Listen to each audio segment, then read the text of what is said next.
કેન્દ્ર સરકારે જે બજેટ પેશ કર્યું એમાં ગુજરાતને ભારોભાર ન્યાય કરવામાં આવ્યો છે. આગામી સમયમાં બિહારની ચૂંટણી છે તો હવે યાર ચૂંટણીલક્ષી બજેટો થવા માંડ્યા. સ્પેશિયલ બિહારને વધારે ફાયદો કરાવીને ગુજરાતે શું તમારો અપમાન કર્યું છે? પેટ્રોલ ડીઝલને તમે જીએસટીમાં સમાવ્યો નથી અને ગુજરાતમાં તમે ગુજરાત માટે કોઈ ટેક્સટાઇલ છે, નાના ઉદ્યોગો છે, એમએસએમઈ છે, એને લઈને કોઈ મોટી જાહેરાતો કરવામાં આવી નથી.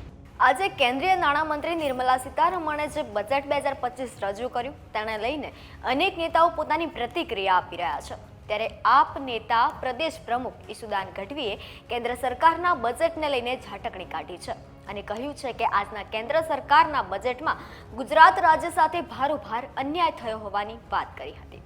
ત્યારે વિગતે જાણીશું આ વિડીયોમાં. નમસ્કાર, વાઇબ્સ ઓફ ઇન્ડિયા સાથે હું યશસ્વી.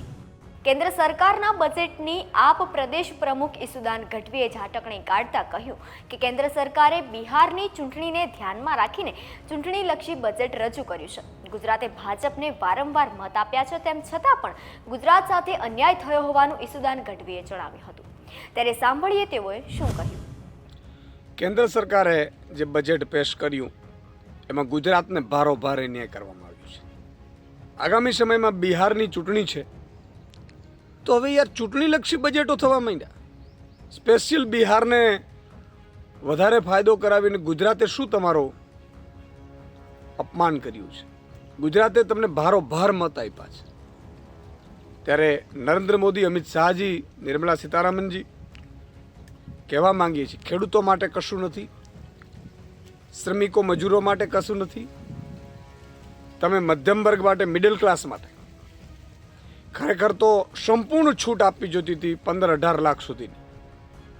એમાં પણ તમે જે છૂટ અત્યારે મોંઘવારીની દૃષ્ટિએ હોવી જોઈએ એટલી પણ નથી.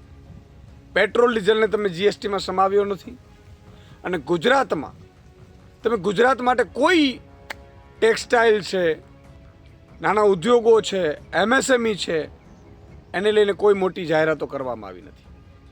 આ બજેટ ખૂબ જ નિરાશાજનક છે. આ બજેટ માત્ર ને માત્ર બિહારની ચૂંટણીલક્ષી છે. એ દુઃખદ બાબત છે કે કોઈ એક પર્ટિક્યુલર રાજ્ય માટે ચૂંટણી આવે છે એટલે ત્યાં ઘી કડા આપી દેવાના. આવી રીતની રાજનીતિથી સમગ્ર દેશનો વિકાસ નહીં થઈ શકે. આજે ગુજરાતનો ટેક્સટાઇલ ઉદ્યોગ હોય, તમે જુઓ મોરબીનો સિરામિક ઉદ્યોગ હોય, ડચકા ખાઈ રહ્યું છે.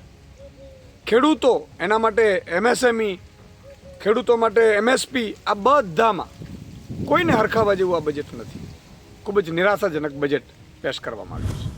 આવા અવનવા અપડેટ્સ માટે જોતા રહો વાઇબ્સ ઓફ ઇન્ડિયા. આભાર.